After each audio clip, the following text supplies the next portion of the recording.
Thank you so much, Priyanka, and welcome everyone. Glad to have such a distinguished panel for a topic that is definitely a hot one, truly defining the talent war in India Inc. right now. But before we jump right into it, it's apt, I feel, to acknowledge the pandemic that has defined our current circumstances itself. So, Santosh, I'd like to start off with you and try and understand how the new normal has impacted the way of working within Dell itself. And were there certain challenges that it presented which were similar to the circumstances unprecedented? First of all, thank you for having me, Nivedita, and hello, fellow panelists, and thank you, audience, for joining us on this panel discussion. I'd like to answer that question in about three parts, right? One is my own journey in the new normal, as well as my team and the organization at large. In my 17 years at Dell, I've never once worked from home, so this was 0 to 100 for me, right? I still miss the whole ritual of waking up, getting dressed and going to work in this Bangalore traffic. I really miss that. After 18 months, it still feels a little strange to walk 5 steps from the bedroom to my workspace and spend the day here looking at the monitor, right? So that was the new normal for me. My team is responsible for delivering trainings across the globe, so they were anyway remote for me. They were all in different parts of the world. They would go into office only if they had a training to deliver in a face-to-face session. So nothing really changed for them. It was status quo for them. As an organization, we've been very fortunate to be on this connected workplace journey for the last 10 years, right? In 2010, Michael Dell had said that by 2020, which is last year, we'll have 50% of our global workforce work from home. And in 2021, we have 100% of our global workforce working from home. So that's how fast we kind of fast-tracked our connected workplace journey. So we've always been in the hybrid environment for the longest period of time. So from a culture, it's never been a shock for us when we moved to this virtual or completely virtual world. At some point, it seemed like the only stable thing that we had when everything else around us was so unstable, right? But like every journey, there were challenges, right? Some of the challenges that I want to call out is when I look at our people philosophy, we talk about achievement, balance, connection, and diversity, which is ABCD. It's just so easy. Achievement was really great because we did really some crazy numbers last year in the history of Dell. So we did very well in terms of our revenues, etc. It was the balance and the connection that was really going to be a challenge in this remote environment, right? So we did a lot of interventions with our leadership team to ensure that people who are sitting in isolation and working remotely don't feel that way, right? To kind of get them feel a little more connected. We also realized as we onboarded our new team members, our new hires virtually, they're going to take a long time to assimilate into the culture of the organization because they're going to be in some corner of the world which we don't even know. So we leverage our employee resource groups a lot more to kind of bring people with a kind of a shared passion together to get that little bond going in a remote environment. What we also did was we realized a lot of issues that we were facing were with Zoom fatigue, which is pretty similar to all other organizations on this panel, right? We all felt that the whole blurring of the lines between when does a professional day end and when does a personal evening begin became such a big challenge, right? So wellness was something we focused on a lot in that whole 18 months that we've been on since like the 9th of March. I can never forget that date when we went remote completely globally.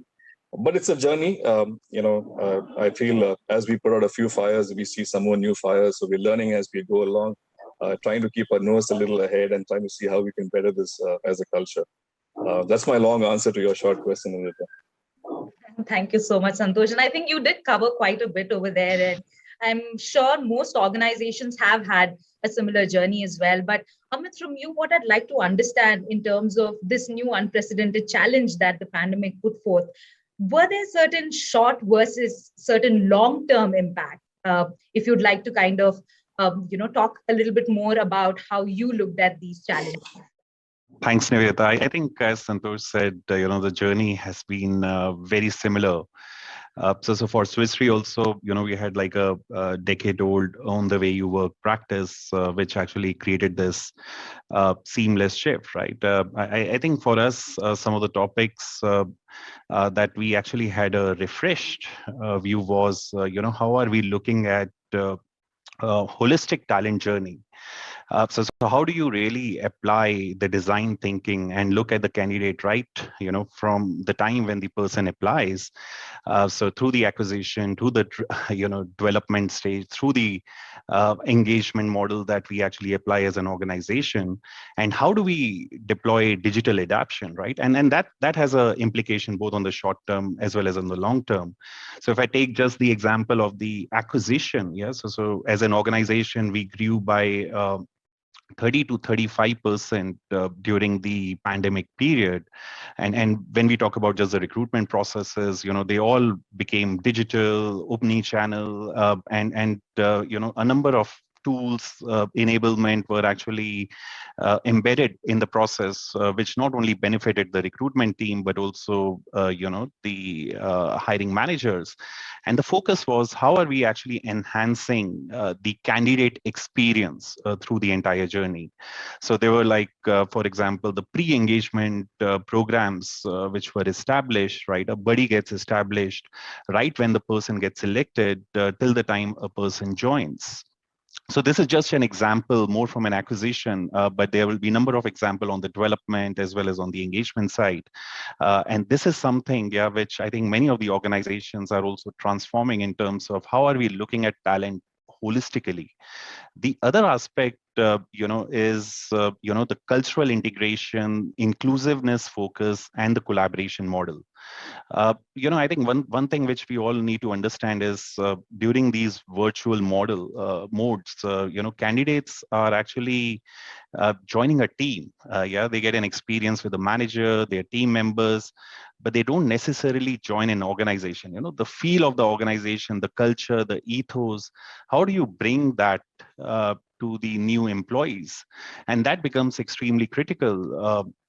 So the integration is not just from a business, from an operational side, but then also, from a organizational perspectives, how they understand the entire value chain, and the value chain that is now existing in the GCC is cutting across business, ops, tech, which actually gives a lot of opportunities to unlock the potential. And that's an impact that we actually would like to create for our global organization as well as our clients. And that's where, the collaboration becomes key. It's not that we were not collaborating earlier, but we have to really rethink on some of the models. How are we really empowering our people? How are we creating more ownership across all the levels so that people can seamlessly take decision, without really getting into the hierarchical chains and so on. Then the third point, which I would like to highlight is, which I think also requires an industry attention, is how do we bridge the gender gap, right? So last year, when the flexible working models were, we all shifted to that. And of course, the new normal posed that, okay, we all are going towards hybrid or more flexible models. I thought it's an opportunity to bring in, more women talent to join the workforce, especially when it comes to women in leadership. Unfortunately, pandemic is actually leading to women leaving the workforce, right? As they get disproportionate more share of household responsibility. So question is, what measures we take, what practices we bring in to improve gender diversity, with a special focus on women in leadership. So there are definitely challenges which have short-term, long-term implications. But my point of view is, how do we really use it to create opportunities for the future? So we have an opportunity to shape up the models, the practices for the GCCs at large. Thank you so much, Amit. And definitely in terms of what an organization can do in the long run, there's a lot that we can look at.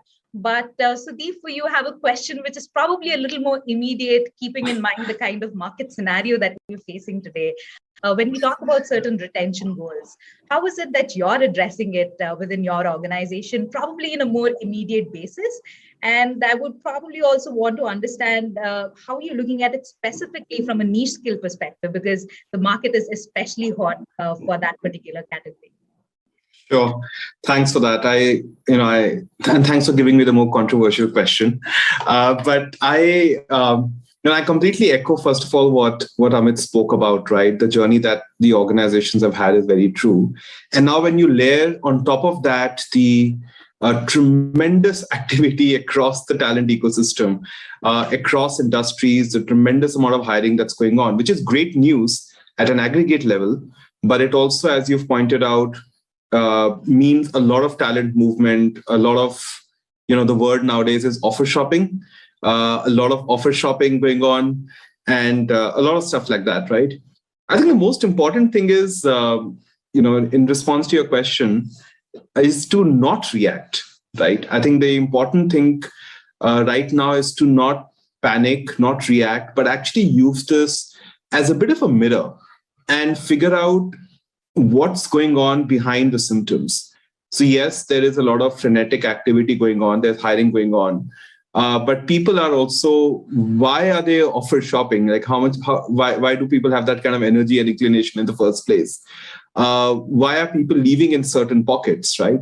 And the more we dig deeper, the more we realize that there is not a simplistic one-size-fits-all kind of answer. And that's our immediate reaction, right? The immediate reaction is to really figure out what's going on, right? Is there a gender angle to it, like Amit said? Is there a level angle to it? Is there a skills angle to it? Is there an organization angle to it, aligned to specific leaders and so on? Is there an industry angle to it? So one has to go a little bit deeper and figure out and not try and solve the problem through any one single magic wand, because there is none, right? Even if an organization takes a call to say, I'm going to increase all compensation by 50%, right? That's not going to help anyone because you've just changed the bar and that's all, right? So that's not going to help. I think what makes a difference is going a little bit deeper and figuring out. So number one, at a more immediate level, I think what we are doing is really relooking at compensation levels, all kind of fitment, both for new joiners as well as for our associates, in a more cohesive manner, right? And making sure that, are we leveling people right? Are we paying people the right way? Are salary ranges aligned to the right job families? Are we keeping in touch with what's happening in the market? So your question on niche skills. But I think at a deeper level, what all our leaders and the HR teams are also partnering to do is really figuring out, how are people doing overall, right? What are the push factors that are leading people to think about even having a conversation, right? What is a value proposition for people coming in or for people who want to leave? Why are they leaving us? And the ones who are staying, why are they staying with us, right? So what's our thinking around well-being? What's our thinking around creating the right kind of workplace culture? What's our thinking around work-life balance issues? What's our thinking? What are our trends on, say, career progression? How much investments are we making on learning and training, for example? So I think these are questions that we are asking and going a little bit deeper to avoid a reactionary sort of stance on this, but trying to respond, I would say. That's brilliantly put. I think to summarize it, do not react, but take your time and then respond to the situation. Brilliantly put. And Urmi, I'd like to bring you in to one of the points that Sudeep did mention in terms of culture and addressing the cultural assimilation currently in a remote scenario probably is creating certain issues like infant attrition and even in terms of tenured employees when they want to break out of the monotony that they're facing right now. How are you addressing that within your organization? Would love to hear from you. Sure, absolutely. It is a big change for us because we were not in a hybrid mode earlier, and we kind of changed completely into a work from home model for the last 18 months, hired quite a lot of people in the last 18 months. So started thinking very innovatively about, some of the things that Amit mentioned, connecting people much earlier in the stage, even before they were joining. We started doing a lot of tech webinars through our tech leaders in the organization with the candidates who would be joining, so that they start understanding what the organization, the ethos and the culture of the organization is all about, and what does Honeywell bring to the table in terms of technology, right? So that was the connection point. And of course, we did have a very good virtual onboarding that we planned, including, we take a lot of pride in our lab spaces, and we have wonderful aerospace and automation labs, etc. And we wanted to give them a virtual tour of the campus, because otherwise there's no connectivity to where you have joined, right? It could be any organization that you work for. So those were some of the ones for the new joinees. And of course, a lot of connects before and after their joining with the managers, even with the leaders at the very high level. We really wanted the business leaders to be in connect with the new joinees. For the existing employees, it was slightly different because we couldn't, of course, get them to work other than a very small percentage who were really required. But we did, start thinking of a lot of fun activities, a lot of connects with employees and their families. We started celebrating service anniversaries with families virtually. So the leadership and the would join the employee and the family. One of the businesses started something called a happy week every quarter, where they do a number of things like a talent show, connect with the family, a leadership talk, an external speaker talk.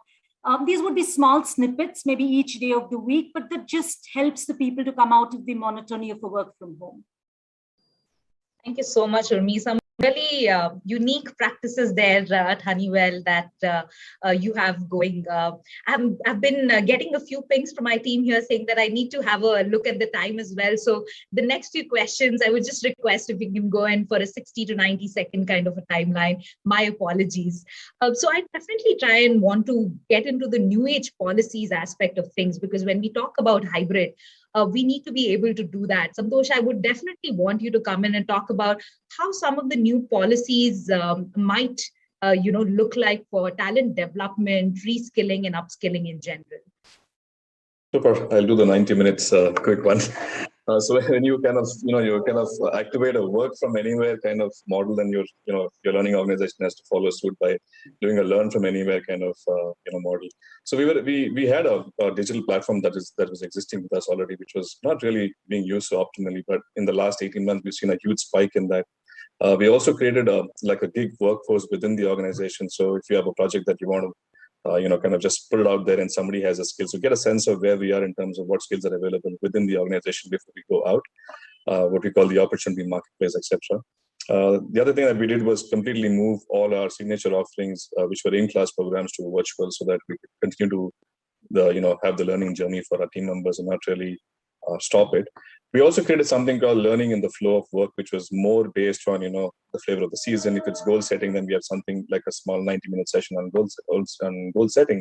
So people get a sense of, or there is a need at that point. So we're kind of filling that need. And so the learning happens a lot more better because it's the flavor of the season. It's the moment that we want to capture, right? Longer term, we've created an organization called Talent Architecture, which really is looking at the skills that we'll require in the future.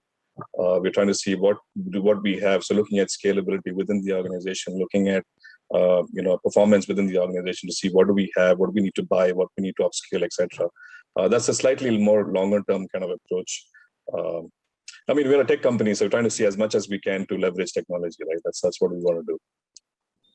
Hey, thank you so much, Santosh. Thank you there. Sudeep, I'd like to check in with you on the well-being, which has definitely taken a bigger, priority in the current times that we have. And also in terms of inclusion and diversity, I do think they are slightly correlated as well. So in terms of Walmart, what are the new things in terms of policies and your approach to both well-being as well as I think the approach continues to be strong and a focus is high for both of these areas, right? And for any progressive organization, for us as well as others. But, obviously the new ways of working have forced us to rethink our engagement models and so on, right? So for example, even on well-being, one of the powerful things, and I think Santosh referenced this in the start, has been the power of collaboration and the power of networking. So we've started, for example, workplace groups, which are all about supporting and networking and connecting with each other and learning from each other. And that's been tremendously successful, especially when the COVID wave 2 was going on. That was super successful. The second piece is in the whole well-being scenario, which is fairly holistic.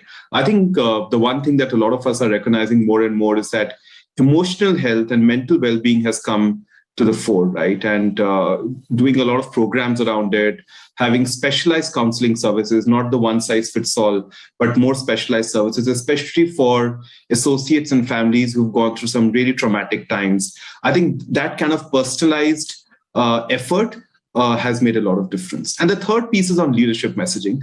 I've never seen a leadership team be as focused and involved and as vulnerable and transparent as our leadership teams are right now, right?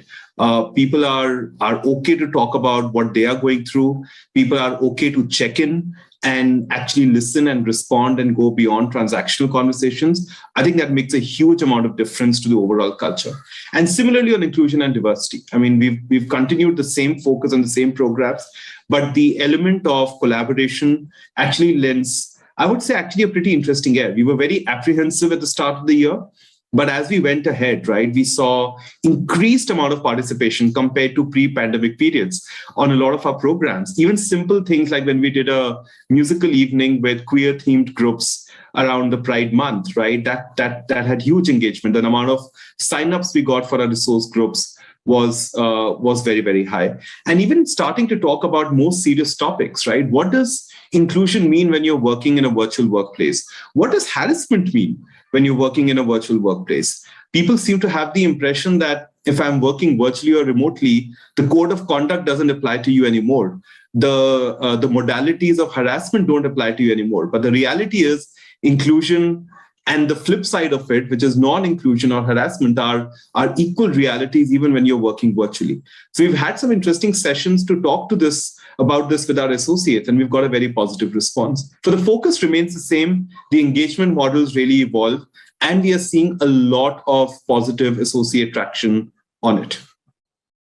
Thank you so much, Sudeep. This is a personal passion of mine as well, inclusion. I could go on for hours on that topic, but Likewise. I definitely want to get Urmi into the discussion to talk a little bit more about engagement in general as well, right? And Sudeep did touch upon how it needs to be more inclusive and for all. Just wanted to get your views in on that as well. Sure. So one of the biggest things that we did to engage the larger population was do a lot of innovation-related hackathons and contests. You know, it was wonderful to see that even in such tough times, we did come up with a huge number of ideas because people were ready to participate in contests and come up with new ideas, and our innovation teams and our leadership were very supportive of that. And we felt it was a very different way to move from a lot of negative thoughts related to their well-being that was getting on to something very positive that they could create for the organization and the society at large, because most of our solutions are for the society at large and support. So that's the number one engagement that we thought was a very proactively positive one. The second that we did was we actually created a roadmap for persona-based engagement, because we realized that one size fits all doesn't really work today. So what a new joinee would really appreciate as engagement is not something my leaders would appreciate. So we created different personas, which were diversity, new joinees, tech talent, top talent, which were top performers in the organization, as well as first level leadership. These were the different personas we created, and we drew an engagement map for all of them. People started having calendarized engagement initiatives for every business inside. So I feel that those were some of the initiatives we thought would really help people to engage through work and through fun. That's a brilliant approach, or me being able to create personas and then being able to target it accordingly. I think that's a point that I would take away as well. Amit, definitely want to bring you in on this conversation, specifically in terms of the work from anywhere concept, and also in terms of the compensation that might be associated with it. Is there any new thing that Swiss Re is probably looking at currently, keeping that in mind? Yeah, no, thanks for bringing this. So pre-COVID, when it comes to flexibility, it was always done by exception, right? Majority of people still wanted to come to the office, or they were expected. And now the expectation amongst people, at least in Swiss Re, is, nearly 75% want to work more from home, right? And I think that's where we really need to tweak our policies, practices as well. So we are actually coming up with a refreshed own the way you work practice, something which has helped us over the last decade, but really now repurpose it, given the new normal that is shaping up. So one thing is, flexibility is a key part. I think we all understand, but I think there are so many other components, which need to be looked at from an organizational standpoint. So first is more about how an individual brings himself or herself to the work, right? So it's how you create more personalized, customized way of your personal working models, which are also in line with the business needs and expectation. And here we are talking about it's more about managing by outcomes rather than by task and activities, right? So that requires a change, and that's where the leadership skills also come into the picture, right? So how do you really make the hybrid work effective and successful? It's not like a 1 year or a 2 year thing, but it has to be made sustainable over a longer period. Then the future working patterns, yeah, and most of the organizations are going towards sustainability, which means reduced travel. So we have to think about collaboration, innovation in a different manner, right, and really integrate into our practices. A personal resilience, mental well-being has already been talked about, right? It cannot be just run as like a campaign or just one initiative. It has to be embedded in our plans. So all these are, multiple components which we have to look at, work from anywhere with a lot of flexibilities, but also the management styles, right? And that has to be very individual specific, customized way of looking at it as well.